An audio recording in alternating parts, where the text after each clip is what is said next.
When we get about an hour and a half into the show and we haven't mentioned Meghan Markle, I get a little twitchy. Have you got any Meghan Markle stuff going on, friends? Feel secure and financially confident, the attacks on the royals will eventually stop.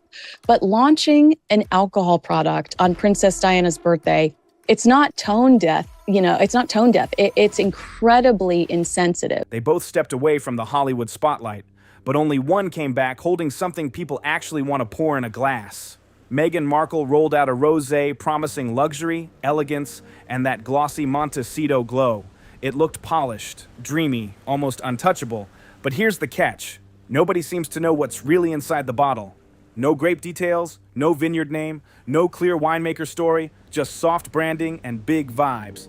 Meanwhile, Cameron Diaz, yes, that Cameron, quietly built a wine brand that's transparent, eco-aware, and priced so regular people can grab it without blinking. Her bottles aren't just sitting on shelves, they're moving fast. One bottle runs on image, the other runs on information. And once you hear how this unfolded, it raises a serious question. Why does one cost more while saying less? That's where things start to feel a little sideways. Glowing with sunlight, and notes of glowing with sunlight, and notes of melon. The aesthetic was clean, expensive, and carefully curated. It gave modern royalty energy without saying much at all. Everything felt elevated, but also distant. But when curious wine fans leaned in and started reading the fine print, they hit a wall. No grapes listed, no vineyard spotlight, no production details, just a minimum order of 3 bottles wrapped in soft-focus marketing and premium pricing. It didn't feel like a conversation with buyers. It felt like a presentation deck. And here's the thing. Today's customers are not passive. They flip bottles around, they Google regions, they ask questions. Transparency isn't optional anymore, it's expected. So when key details are missing, people notice fast. To be fair, celebrities launching wine brands isn't new, but how it's done makes all the difference. While reports say Meghan focused heavily on brand positioning and executive structure early on, Cameron Diaz took another route entirely. She's now in the wine business, right? She's taking on Dan Murphy's, and she's a lot more expensive, actually. Each bottle of this is $30. She didn't just attach her name, she stepped into the process. She traveled to France. She met directly with growers and producers. She partnered with a women-led team. Every bottle of Aveline clearly lists grape variety, region, ingredients, and even additives. No mystery, no guessing, just straight facts. That level of openness built trust, and trust built loyalty. The contrast didn't just spark conversation, it shifted perception. One brand feels like a mood board, the other feels like a mission. That difference hits harder than any marketing campaign ever could. At first, it looked like a simple comparison. 2 celebrities, 2 wine launches, different strategies. End of story, right? Not quite. As more people examined the rollout, questions grew louder. Industry watchers started whispering about timing, pricing, and positioning. Some felt the launch leaned heavily on image without delivering the usual substance wine buyers expect. It wasn't about taste, it was about transparency. Instead of a strong origin story, buyers found poetic language and premium pricing. Instead of production details, they found aesthetic captions. And in a space where shoppers are educated and ingredient aware, that gap stands out sharply. This isn't about tearing down a brand, it's about expectations. When a bottle carries a luxury tag, buyers expect clarity, craftsmanship, and confidence. When those elements feel thin, the conversation shifts quickly. Now people are watching closely, not because it's dramatic, but because it's revealing. In today's market, branding alone can spark interest, but it can't sustain trust. And when trust becomes the real currency, every missing detail suddenly matters a whole lot more. In today's market, pretty labels just don't cut it anymore. Buyers want proof. They want organic certifications, grape varietals, vegan-friendly stamps, clean ingredient lists. They want facts they can point to. And that's where Meghan's brand started sweating, because those details were nowhere to be found. Wine influencers and health-focused shoppers clocked it almost immediately. Packs of 3, so that's $90 US to get her Napa Valley rosé. Now, apparently it's very nice. I'm sure it is lovely. Feel financially solvent. The attacks will stop, but I think it's almost a tautology that they won't, because the only thing that really gives those 2 relevance is their animus and hatred of the royal family and whatever secrets they have to sell out. Hence, you see something like this. One top reviewer asked, "What vineyard is this from?" Another posted, "Where's the ingredient list?" and followed it with nothing but silence. For a launch built on image, the quiet felt loud. The rosé started looking less like a crafted product and more like a polished pitch deck. Meanwhile, Cameron Diaz was playing a totally different game. She wasn't selling vibes, she was dropping numbers. Aveline reportedly moved over 213,000 cases in 2024 alone. That's not buzz, that's volume. And here's the twist that really made people blink. Aveline bottles sit at $24 or less. Meghan's? A $90 minimum for 3 bottles. Critics online started calling it mystery juice. That price gap didn't just raise eyebrows, it triggered side-by-side comparisons that didn't land well. When you ask people to pay luxury prices, they expect luxury clarity. Instead, shoppers saw minimalist but detailed labeling from Aveline, listing grapes, regions, and ingredients. Next to that, Meghan's packaging felt artistic but thin on substance. One influencer joked that reading the wine description felt like reading a horoscope. It was poetic, dreamy, and beautifully written, but light on concrete detail.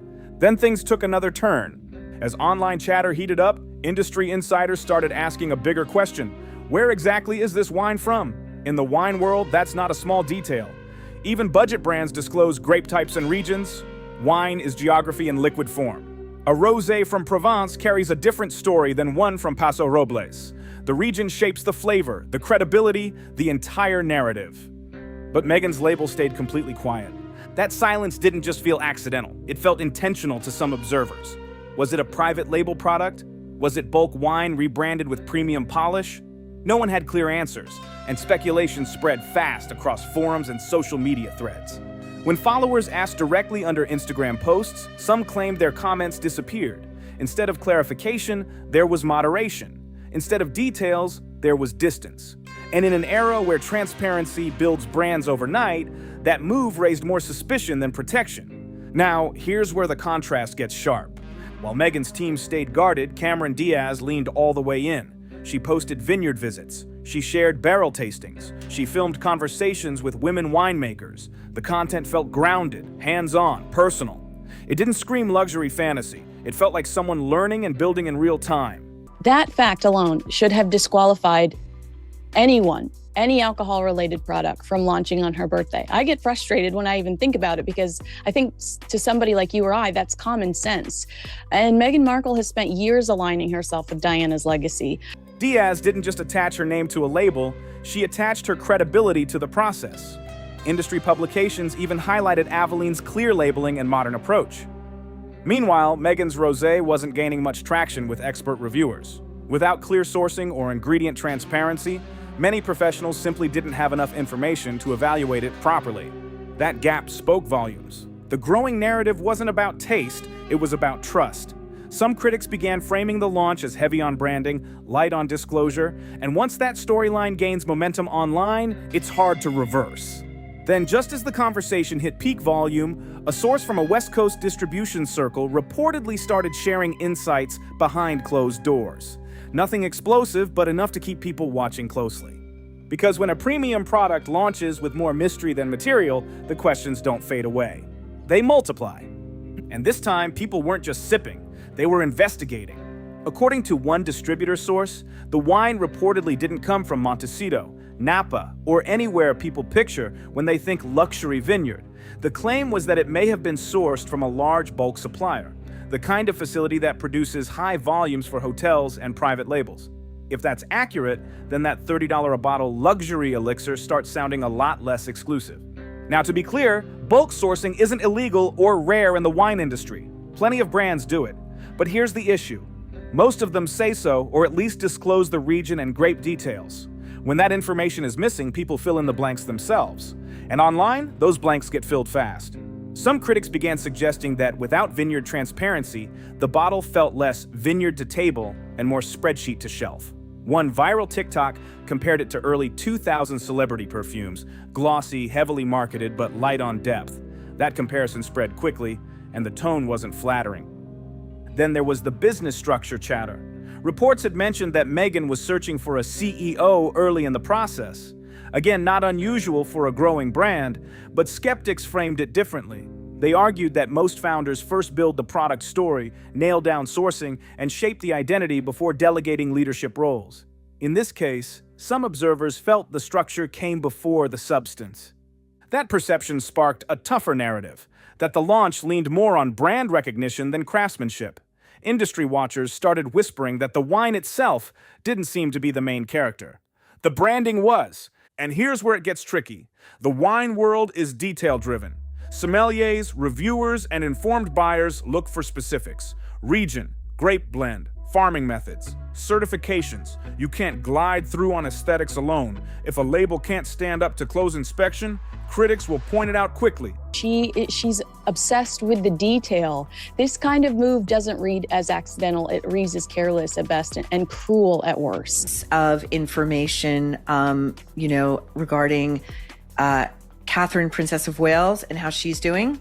Oh, yes. So, well, this source, actually, I had explained to you that this source, the reason why I love this source is because they were the ones that told me last year.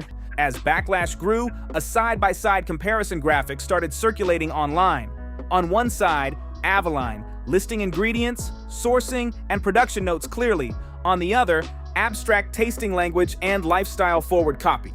The contrast was sharp. One read like a product sheet, the other read like a mood board. Wine professionals who analyzed the wording noticed that some of the descriptive phrases, brightness of citrus, celebration of sunshine, elegant floral undertones, were common marketing expressions used widely across entry-level private label wines. That doesn't prove anything on its own, but paired with missing sourcing details, it fueled speculation. Suddenly, the handcrafted narrative some supporters believed in started to wobble, not because of flavor reviews, because of transparency gaps. And once credibility comes into question, perception can shift overnight. Then came a subtle but strategic moment. Avalon's social media account posted a simple line: "Transparency isn't just a trend, it's a promise." No direct references, no names mentioned. But the timing? People noticed. Comments flooded in. Comparisons, side eyes, tagging. The internet doesn't miss context. What may have been a general brand statement quickly turned into a conversation about accountability. It stopped being about rosé. It became about trust. One side had production details, published interviews, and behind-the-scenes content. The other had curated visuals and limited disclosures. Online audiences tend to choose quickly, and the tone was shifting fast. And just when it felt like the situation couldn't escalate further, something interesting happened behind the scenes. Influencer collaborations that had been teased started disappearing quietly. One beauty creator with over 3 million followers who had hinted at a partnership suddenly removed related posts and unfollowed the wine account. No explanation, no statement, just gone. A murder conspiracy, affairs that were being generated online. 2 weeks later, it was announced from Catherine that she had cancer. So that's why I have so much confidence in this source. And then another one I wanted to bring up is somebody that reached out to me about us. This is somebody that has previously worked for them that said— For Harry and Meghan, you mean? For Harry and Meghan, that said, the domestic side is a bloodbath as well. We're not considering gardeners. We're not considering housekeepers. We're not considering nannies. We're not considering the staff at home. In the influencer world, silence can speak louder than drama. And when partnerships pause without warning, industry watchers start asking questions. At that point, the launch wasn't just being critiqued, it was being watched closely by buyers, by bloggers, and by brands who understand one simple truth. In today's market, transparency isn't optional, it's survival. Another lifestyle influencer, famous for her luxury kitchen reviews, made a quiet but telling move.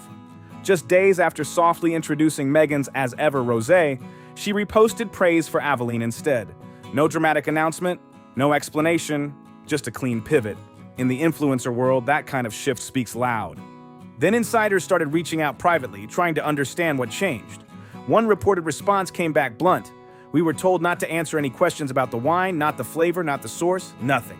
That line alone set off alarms. In influencer marketing, when promoters are instructed to stay silent about basic product details, it's serious. Influencers are usually encouraged to share tasting notes, origin stories, personal impressions. When they pull back instead of leaning in, it signals discomfort, and discomfort spreads fast online. This wasn't just chatter anymore. Industry observers began watching closely. No brand was directly identified, but speculation started swirling. And once speculation starts trending, it doesn't slow down easily. Then another twist landed. A former wine consultant who had reportedly been approached months earlier posted a cryptic message on LinkedIn. When you're asked to consult on a product that has no origin, no formulation, and no authenticity, you walk. No direct references, no confirmations. But the timing fueled even more questions. Online forums that once defended Meghan's ventures began shifting tone. Threads that used to celebrate her projects now sounded cautious. One user asked, "Why launch something if you can't even say where it comes from?" Another wrote, "She built a brand on authenticity and now she won't list a single ingredient." That change in public mood mattered, because over the past few years, Meghan has positioned herself around empowerment, thoughtful living, and transparency. That personal branding has been consistent across interviews and public appearances. So when this wine rollout appeared guarded and limited in detail, critics framed it as a contradiction. Numbers we've been reporting for the body count when it comes to Harry and Meghan's former staff in the last few years. Kinsey, it's kind of like when there's a natural disaster and they can't locate the bodies, but they know there probably are not survivors among them. And they say, well, double the body count. That's kind of what this feels like. To be fair, brands can choose different marketing strategies. Some focus heavily on storytelling, others prioritize technical disclosure. But in a category like wine, where origin, grape variety, and content are expected basics, silence feels louder than style. Commentators began using sharp metaphors. Some described the bottle as pretty on the outside, mystery on the inside. Others said it felt like premium packaging wrapped around unanswered questions. The tone wasn't playful anymore. It was skeptical. And here's the part that hit hardest for longtime supporters. Meghan has publicly emphasized the importance of integrity and clear communication. So when her own product rollout appeared limited in factual detail, critics focused on that gap more than the price point or flavor profile. It became less about taste and more about consistency. That's the challenge when personal identity and product branding overlap. If your message centers on clarity, consumers expect it across the board. Once people sense a mismatch, trust starts wobbling, and trust is fragile in lifestyle markets. Now Meghan finds herself in a different spotlight, not the polished launch phase, but the scrutiny phase. Instead of conversations about elegance and aesthetic, discussions revolve around sourcing and disclosure. Instead of dreamy captions, people are asking for documentation. The backlash isn't centered on whether the wine tastes good or bad, it's about expectations. For abusing my word only, or mistreating or scolding a household employee, whether it's a domestic employee or a member of the As Ever staff. Right. So the tone is Prince Harry will step in. It's about whether a premium product aligns with the principles attached to the name behind it. In today's wellness-driven marketplace, authenticity isn't just branding, it's currency. When a brand promise carries words like "as ever," consumers interpret that as consistency, values, and openness. If they feel those elements are missing, they don't just question the product, they question the narrative. And once the narrative shifts from aspiration to doubt, recovery takes more than a new photo shoot. It takes answers, clear ones. Because in a world where buyers research before they sip, mystery might create intrigue for a moment, but transparency keeps the bottle on the table. Meghan didn't offer clear answers. And in doing that, some critics believe she may have shaken the very foundation of the image she's worked hard to build since stepping away from royal life. Because this wasn't just about a bottle of rosé, it was about credibility. Cameron Diaz, on the other side of the conversation, didn't just compete in the wine space, she positioned herself as hands-on and informed. Aveline wasn't wrapped in mystery or poetic copy alone. It leaned into clean sourcing, detailed labels, and visible involvement. Travel to vineyards, meetings with producers, open discussions about ingredients. That kind of groundwork builds trust the slow way, but it sticks. She didn't rely on a title or polished branding to move bottles. She leaned into strategy and participation. And while questions continue to circulate around as ever, Aveline keeps restocking and reportedly maintaining strong sales momentum. That contrast stands out sharply. One approach centered on aspiration, the other centered on access. One emphasized aesthetic, the other emphasized information. In a market where consumers scan labels before they scan Instagram captions, that difference matters more than ever. Reports suggest some retailers are cautious about carrying products that spark online controversy without clear sourcing details. Influencers who once teased partnerships appear quieter now. Public opinion, always shifting, has cooled from curiosity to scrutiny. That shift doesn't happen randomly. It happens when expectations aren't met. Meghan absolutely still has supporters. Loyal audiences don't disappear overnight. But branding works like glass. Once it cracks, even slightly, people notice the fracture lines. And this moment feels bigger than just a launch misstep. It feels like a public checkpoint. Because at its core, this situation asked a simple question. Does the product reflect the message? When buyers looked for clarity, they expected direct answers. Instead, they found limited disclosure and premium pricing. Silence filled the gaps. And silence in business can speak louder than any statement. Now the bigger conversation hangs in the air. In a world where everyone is building a brand, how far can image alone really carry you? Aesthetic can spark interest. Storytelling can draw attention. But longevity? That's built on substance. Meghan Markle once reshaped her narrative by stepping into independence and redefining her public role. But with, as ever, critics argue the rollout revealed just how curated that world might be. Meanwhile, Cameron Diaz demonstrated something straightforward yet powerful. Transparency, consistent messaging, and visible effort still resonate. In the end, trends come and go. Hype rises and fades. But clarity? That's timeless.